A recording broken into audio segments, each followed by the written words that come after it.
أعوذ بالله من الشيطان الرجيم.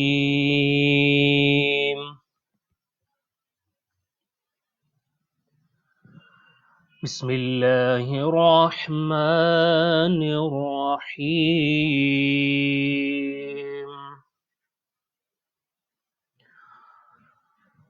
يرثني ويرث من آل يعقوب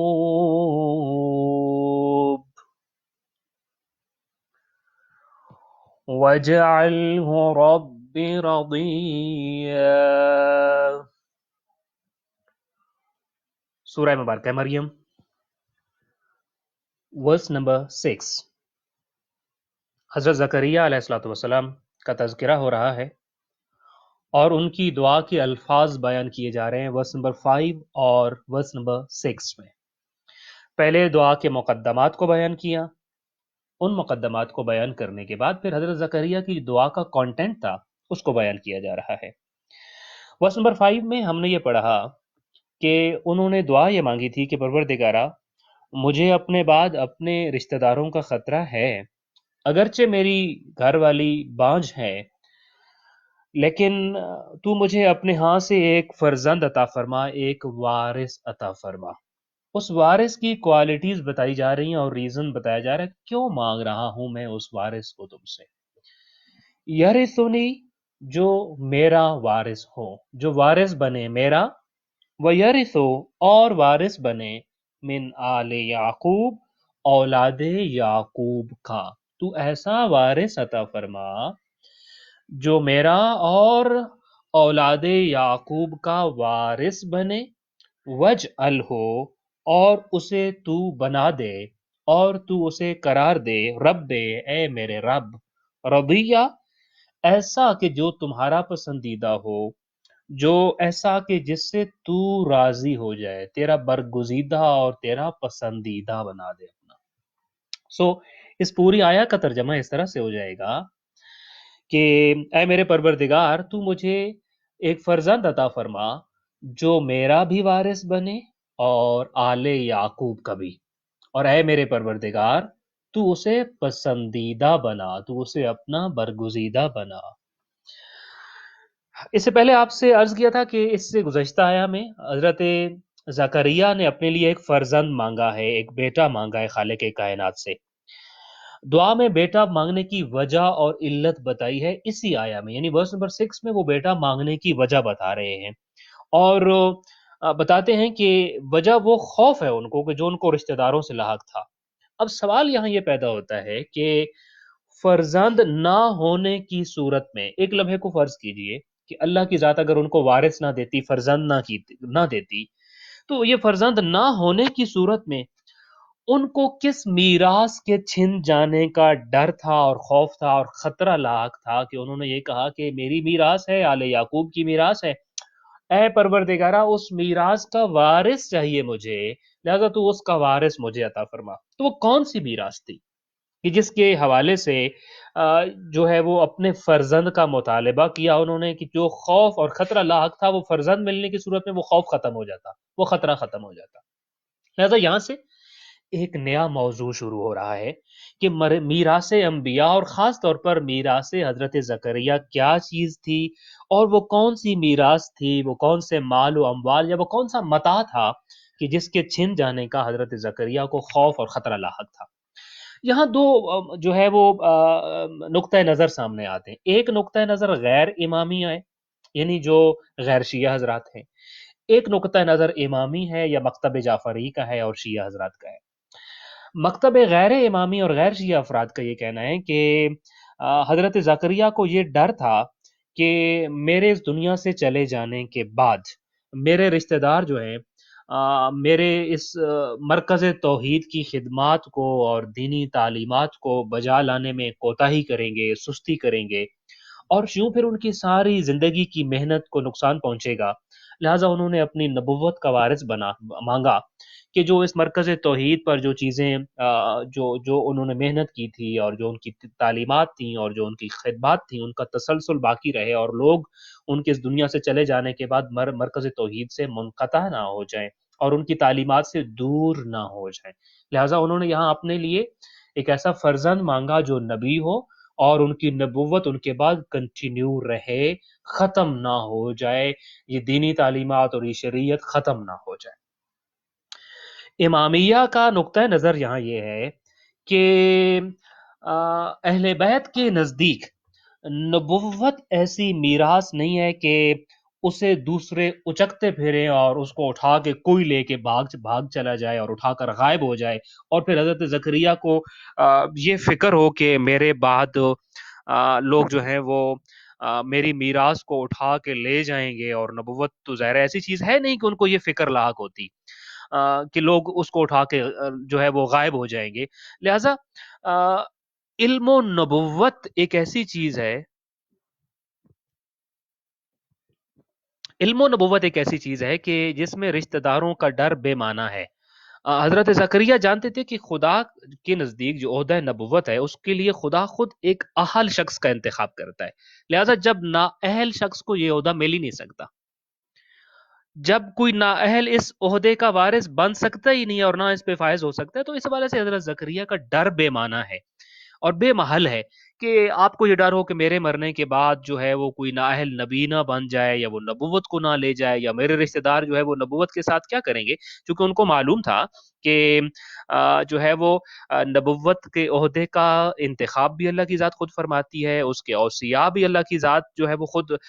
رکھتی ہے، نظام ہدایت اور سلسلہ ہدایت اللہ کی ذات خود سے کنٹینیو رکھتی ہے، اسے ریکویسٹ نہیں کرنا پڑتی ہے، یا اس کو خدا نخواستہ یہ اللہ کی ذات کو بتانا نہیں پڑے گا کہ میرے جانے کے بعد سلسلہ ہدایت پہ خطرات کے بادل منڈلا رہے ہیں۔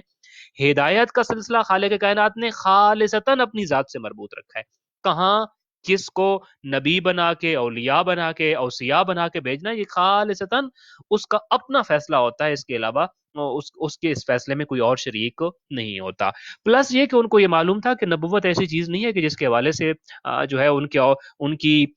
جو رشتہ دار ہیں وہ کسی قسم کا کوئی سلسلہ ایسا کریں گے، خدا نخواستہ نبوت کو اٹھا کے کسی نااہل کے کندھوں پہ لاد دیں گے اور وہ نااہل جو ہے وہ عہدہ نبوت کو داغدار کرتا پھرے گا۔ بلکہ ہمیں یہ نظر آتا ہے کہ اس وقت چونکہ قوم بنی اسرائیل کے جو علماء یہود تھے، جن کو ہم احبار کہتے ہیں، ان کو اس زمانے میں بڑے تحفے اور ہدایا ملتے تھے اور ہدیہ ملتے تھے اور لوگ گفٹس دیتے تھے، اور ان تمام علماء یہود کے جو سرپرست تھے وہ حضرت زکریا تھے، لہٰذا ایک لحاظ سے ان کے پاس وہ ایک بہت بڑی پراپرٹی تھی، ایک بہت بڑی وراثت تھی جو اس طرح سے آپ کے پاس تھی۔ پلس یہ کہ حضرت زکریا کی جو زوجہ تھی، ان کے حوالے سے ہم پہلے عرض کر چکے ہیں کہ وہ حضرت سلیمان ابن داؤد کی اولاد سے تھی، اور آپ جانتے ہیں کہ وہ ایک بہت بڑی میراث تھی جو ان کو ترکہ میں جناب سلیمان اور جناب داؤد کی اس وراثت سے ملتی ہوئی ان تک پہنچی تھی۔ لہٰذا اب آپ کو خوف یہ تھا کہ میرا یہ مال جو تحفے اور تحائف کی صورت میں ایک بہت بڑے مرکز پہ جمع ہو گیا ہوا ہے، وہ مال اور وہ میراث کے جو جناب سلیمان اور داؤد کی میراث ان کی زوجہ تک پہنچی ہوئی تھی، اگر یہ میراث ایک بہت بڑی میراث جو ان سے ترکہ میں آگے منتقل ہونی تھی، خوف ان کو یہ تھا کہ اگر یہ مال، اگر یہ پراپرٹی، اگر یہ مال و دولت میرے رشتہ داروں کے ہاتھ میں چلا گیا تو، یا فاسق و فاسد افراد اگر اس کے وارث بن گئے، تو پھر ان کی میراث و برائی کے راستے میں اس کا استعمال ہوگا، بلکہ یوں کہوں کہ برائی کی ترویج میں اور برائی کے پھیلاؤ میں اس کا استعمال ہو جائے گا۔ لہٰذا آپ نے یہ دعا مانگی کہ پروردگار انہیں ایک ایسا صالح بیٹا عطا فرمائے جو ان اموال کی نگرانی کرے اور بہترین طریقے سے ان اموال کا وارث بن کے ان کو بہترین جگہ پہ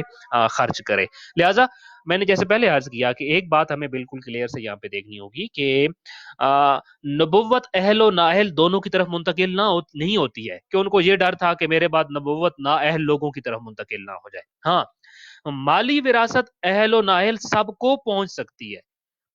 مال اور پراپرٹی اور زمین اور مال و دولت جو ہوتا ہے وہ ان کے اس دنیا سے چلے جانے کے بعد، جبکہ فرض ساتھ میں یہ بھی ہے کہ ان کی اولاد نہیں ہے، ظاہر ہے ان کے وارث ان کے رشتہ دار بنتے اور وہ اہل اور نااہل سارے بنتے۔